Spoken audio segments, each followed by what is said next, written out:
Bismillahirrahmanirrahim. Assalamualaikum warahmatullahi wabarakatuh. Alhamdulillahirabbil alamin wa bihi nasta'inuhu amma umuri dunya waddin.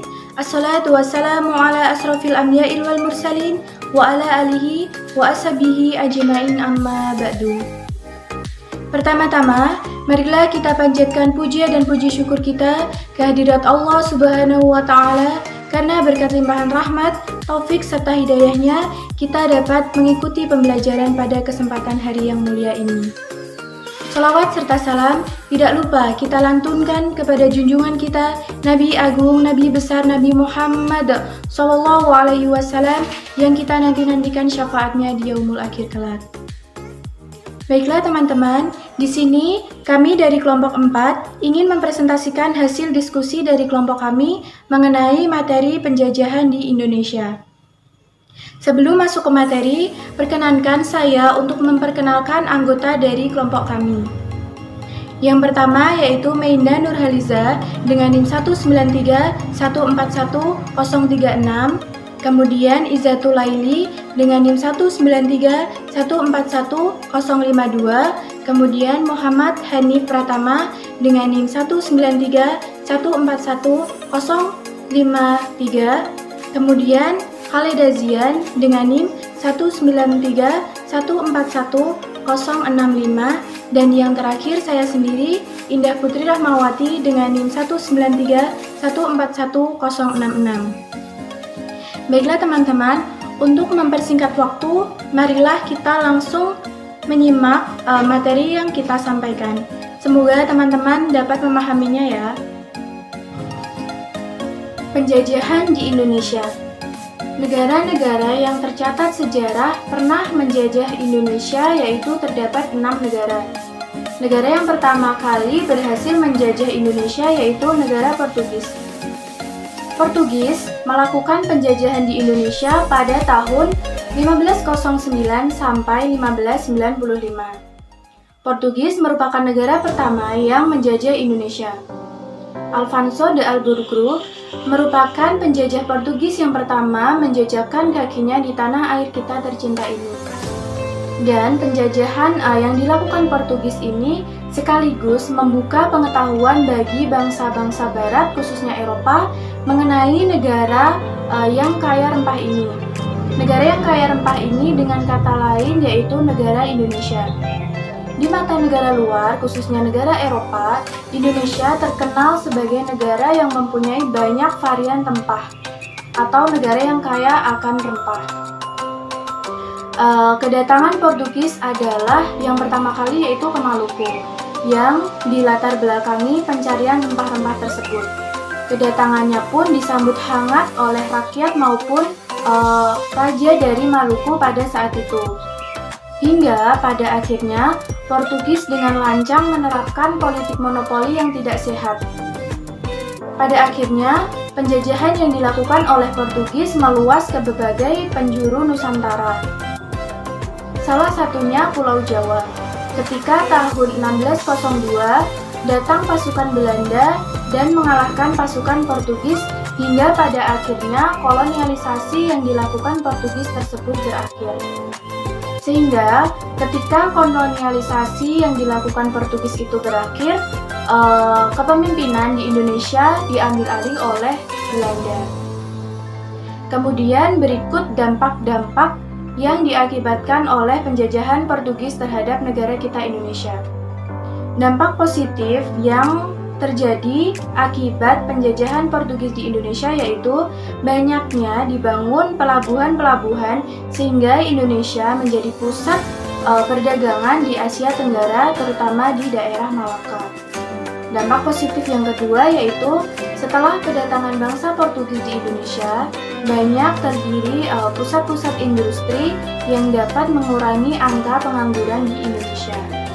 Kemudian dampak positif yang ketiga yaitu dibangunnya sarana jalan darat berupa jalan raya sehingga antara kota yang satu dengan lainnya itu bisa diakses dengan mudah dan lebih dekat. Kemudian dampak yang keempat yaitu didirikannya sekolah yang dapat mencerdaskan para generasi penerus bangsa Indonesia. Dari sekian dampak positif tersebut, tidak terlepas adanya dampak-dampak negatif yang ditimbulkan oleh adanya penjajahan negara Portugis terhadap Indonesia tersebut. Dampak-dampak negatifnya antara lain yaitu masyarakat Indonesia merasa tertindas dengan kedatangan bangsa Eropa yang selalu bersikap semena-mena terhadap bangsa Indonesia. Kemudian dampak negatif yang kedua yaitu terjadinya pemberontakan di mana-mana yang mengakibatkan banyaknya rakyat Indonesia yang tumbang pada saat itu. Kemudian dampak negatif yang ketiga yaitu bangsa Eropa menjadi pengadu domba antara seluruh rakyat Indonesia. Yang keempat yaitu terjadinya perebutan kekuasaan yang dilakukan oleh bangsa Eropa terhadap bangsa Indonesia, sehingga perebutan tersebut mengakibatkan banyaknya rakyat Indonesia yang memperjuangkan hak-haknya, tetapi karena kalah akan kemampuan dari bangsa Portugis tersebut, bangsa Indonesia rakyatnya banyak yang gugur di saat perebutan kekuasaan tersebut. Kemudian dampak negatif yang terakhir yaitu warga Indonesia merasa tidak bebas dengan adanya bangsa Eropa di Indonesia. Baiklah teman-teman, itu tadi penjajahan Portugis terhadap negara Indonesia. Banyaknya dampak-dampak positif tersebut masih terkalahkan oleh lebih banyaknya dampak-dampak negatif yang dialami bangsa Indonesia karena adanya penjajahan dari negara Portugis. Yang kedua yaitu Spanyol. Spanyol menjajah Indonesia pada tahun 1521 sampai 1692. Selain Portugis, Spanyol salah satu negara Eropa yang aktif dalam eksplorasi di berbagai negara-negara di benua Asia dan Amerika. Impian mereka untuk mencari rempah terwujud ketika mereka sudah sampai di Maluku. Portugis yang merasa memiliki hak monopoli khusus di Maluku merasa terganggu atau terserang dengan kedatangan Spanyol, sehingga Portugis bekerja sama dengan Ternate, sedangkan Spanyol bekerja sama dengan Tidore. Terjadilah perseteruan antara kedua negara ini. Namun, karena fokus kolonialisme Spanyol adalah menyebarkan agama, bukan hanya perdagangan, konflik ini tidak menjadi konflik yang besar. Pada akhirnya, untuk mengurangi ketegangan yang ada dan menjamin berlangsungnya aktivitas perdagangan yang kondusif, dibentuklah perjanjian antara Spanyol dan Portugis. Perjanjian ini menyatakan bahwa Maluku menjadi kekuasaan Portugis dan Kepulauan Filipina menjadi kekuasaan Spanyol. Dampak positif penjajahan Spanyol di Indonesia adalah tidak terjadinya peperangan antara Spanyol dan Indonesia karena Spanyol berpindah ke Kepulauan Filipina. Sedangkan dampak negatifnya adalah hilangnya kebudayaan dan tradisi di Indonesia karena Spanyol mempengaruhi daerah Tidore dengan penyebaran agama, yaitu agama Nasrani. 6 negara selanjutnya yang pernah menjajah Indonesia, yang ketiga adalah Belanda dari tahun 1602 sampai 1942. Belanda menjajah Indonesia paling lama yaitu 346 tahun. Belanda berhasil menguasai wilayah Indonesia seperti Pulau Jawa, Sumatera, Sulawesi, dan Papua. Tujuannya pun berdagang dan mencari rempah-rempah. Atas kekalahan Portugis pada tahun 1602, Belanda memulai kolonialisasinya dengan mendirikan kongsi dagang di Batavia yang diberi nama VOC. Namun pada 31 Desember 1799, VOC pun dibubarkan oleh pemerintah Belanda dengan berbagai alasan. Berakhirnya VOC, keadaan masyarakat Indonesia bukan membaik. Nusantara yang pada saat itu diberi nama Hindia Belanda diserahkan kepemimpinannya kepada kerajaan Belanda dan mereka membentuk sistem tanam paksa.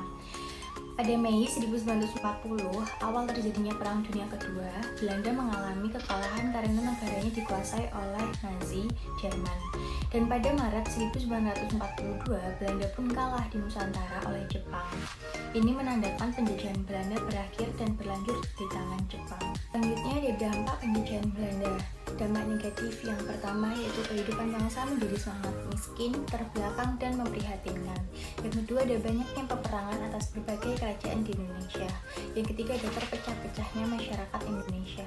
Yang keempat ada kehidupan bangsa Indonesia terkekang. Dan dampak positif yang kesatu yaitu wilayah Indonesia menjadi pusat aktivitas pelayaran dan perdagangan. Yang kedua ada angka pengangguran di Indonesia berkurang. Yang ketiga ada terhubung dan berkurangnya jarak tempuh di Indonesia. Yang keempat bermunculnya kaum intelektual yang cerdas di antara masyarakat Indonesia. Yang kelima pembangunan jaringan saluran irigasi yang dibangun pemerintahan kolonial Belanda yang berguna untuk membantu pengairan lahan-lahan milik petani Indonesia. Selanjutnya, negara yang pernah menjajah Indonesia yang keempat ada Perancis pada tahun 1806 sampai 1811. Di masa-masa krisis VOC, Belanda terkalahkan oleh Prancis dan wilayah kolonialisasinya jatuh ke tangan Prancis. Pada tahun 1800, Republik Prancis di bawah kuasa Napoleon Bonaparte memulai perang di benua Eropa. Belanda yang menjadi salah satu korban efektivitas pasukan Prancis pun terpaksa menyerahkan wilayah jajahannya di Asia Tenggara. Di bawah kepemimpinan Dengels, Prancis berhasil mengibarkan benderanya di atas perahu dagang VOC dan hal ini menandakan Prancis memulai penjajahannya di Nusantara. Pemerintahan Dengels terkenal akan pembangunan jalan anyar Panarukan yang memiliki tujuan utama untuk meningkatkan mobilitas pasukan dan logistik di Pulau Jawa. Pemerintahan Dengels yang sangat tahan besi dan diktatorial menyebabkan penolakan dari berbagai kalangan masyarakat, bahkan dari luar negeri. Oleh karena itu, Dengels digantikan oleh John William Johnson. Namun pada 18 September 1811, Prancis mengalami kekalahan dari Inggris dan terpaksa menyerahkan Nusantara ke dalam administrasi kolonial Inggris Raya. Dampak perjanjian Prancis. Dampak negatif yang pertama ada mengakibatkan penderitaan psikis dan kesengsaraan fisik. Yang kedua, adanya pengambilan hak penduduk di Indonesia secara paksa.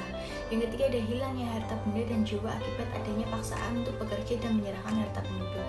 Yang keempat, perampasan kekayaan sumber daya alam, terutama rempah-rempah. Yang kelima, munculnya kemerosotan dalam bidang sosial, ekonomi, politik, dan sebagainya. Selanjutnya ada dampak positif. Dampak positif yang pertama, mendapat kata-kata serapan baru dari negara Prancis. Yang kedua, terdapat beberapa bangunan yang merupakan bentuk peninggalan dari negara seperti sarana dan prasarana, pabrik gula, jalan raya, benteng, dan sebagainya. Yang ketiga, adanya reformasi dalam bidang pendidikan lokal yang disebabkan oleh adanya interaksi antara sarjana-sarjana. Yang keempat, meninggalkan peraturan perundang-undangan. Terima kasih.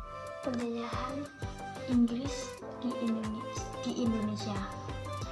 Kalahnya Prancis di tangan Inggris dan sekutunya menyebabkan wilayah Nusantara menjadi wilayah kekuasaan kolonial Inggris Raya. Di bawah kepemimpinan Stanford Raffles, Indonesia mengalami banyak perubahan. Di antaranya adalah menghapus monopoli perdagangan, kulturisasi, dan perbudakan. Perubahan-perubahan yang dibawakan oleh Raffles ini sangat baik dan merupakan langkah besar dalam memajukan bangsa Indonesia.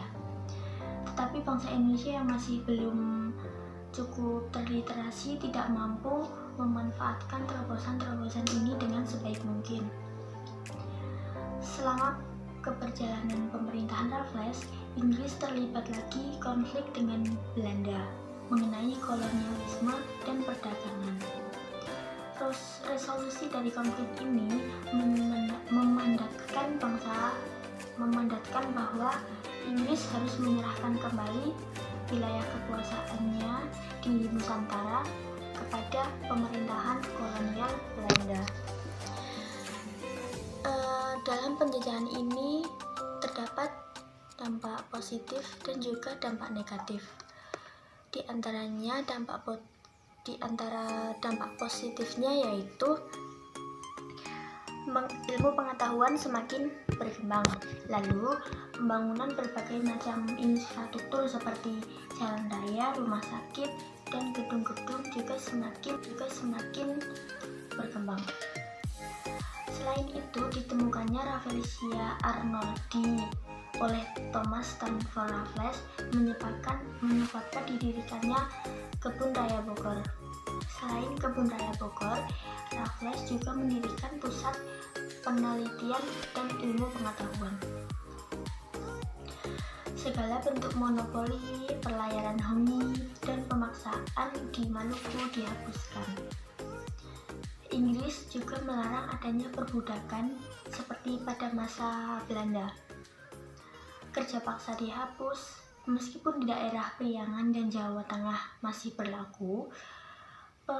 Penyerahan wajib hasil bumi seperti yang terjadi pada kolonial Belanda juga dihapuskan.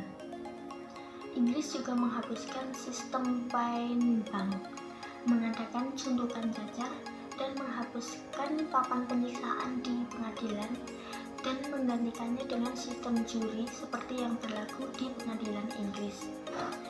Selain dampak positif, ada juga dampak negatifnya, yaitu diterapkannya sistem pajak tanah di Jawa yang berarti harus membayar bahwa petani Jawa harus membayar 2/5 dari panen tahunan mereka kepada pihak yang berwenang. Selain itu, kerja paksa masih berlaku di daerah Priangan dan Jawa Tengah, dan kekuasaan para bupati dikurangi. Melanjutkan lagi, yaitu negara Jepang yang pernah menduduki Indonesia dari tahun 1942 hingga 1945. Di awal kedatangannya, yaitu 8 Maret 1942, Jepang bersikap baik dan berencana membantu memerdekakan Indonesia.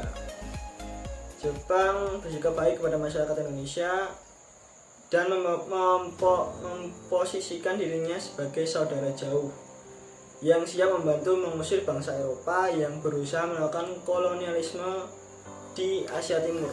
Hal ini diperkuat dengan slogan seperti Nippon Cahaya Asia dan sejenisnya, serta tindakan Jepang yang awalnya hanya menggempur posisi pertahanan Belanda tanpa menyerang atau menangkapi rakyat sipil. Namun lama-kelamaan mereka menunjukkan sikap diktator dan kejam hingga membentuk sistem kerja paksa yang disebut Romusa. Tak hanya itu, Jepang pun membuat organisasi kemiliteran yang tak lain tujuannya adalah untuk melawan pasukan Amerika Serikat dan sekutunya, karena Jepang terlibat dalam Perang Dunia Kedua.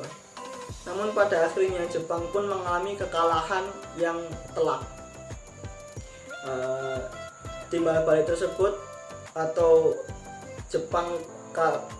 kekalahan tersebut dikarenakan negaranya dijatuhi bom atom oleh Amerika Serikat di kota Hiroshima dan Nagasaki. Setelah kejadian tersebut, Jepang diambang kekalahan dan akhirnya ia menepati janjinya membantu memerdekakan Indonesia. Pada tanggal 15 Agustus 1945, Jepang pun menyatakan menyerah, dan ini menandakan berakhirnya penjajahan yang dilakukan oleh Jepang. Berikut adalah dampak penjajahan Jepang terhadap Indonesia.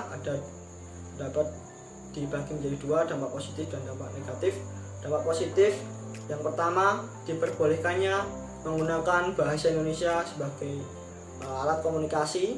Yang kedua, didirikannya Kumyai atau organisasi cikal bakal koperasi. Ketiga, didirikannya sekolah berjenjang dari SD, SMP, dan SLTA sederajat.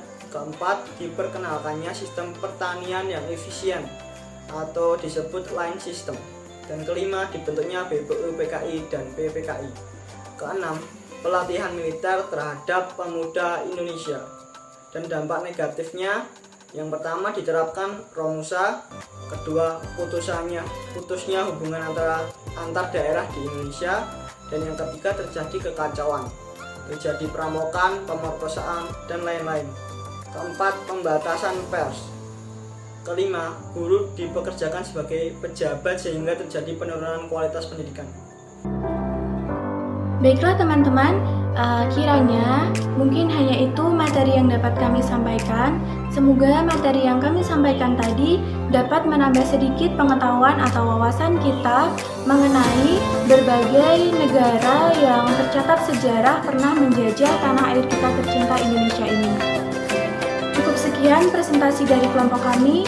Bila mana masih terdapat banyak kekeliruan dalam kami menyampaikan materi ataupun tutur kata kami yang kurang berkenan di hati teman-teman semua, kami mohon maaf yang sebesar-besarnya. Wallahul muwaffiq ila aqwamit thoriq. Wassalamualaikum warahmatullahi wabarakatuh.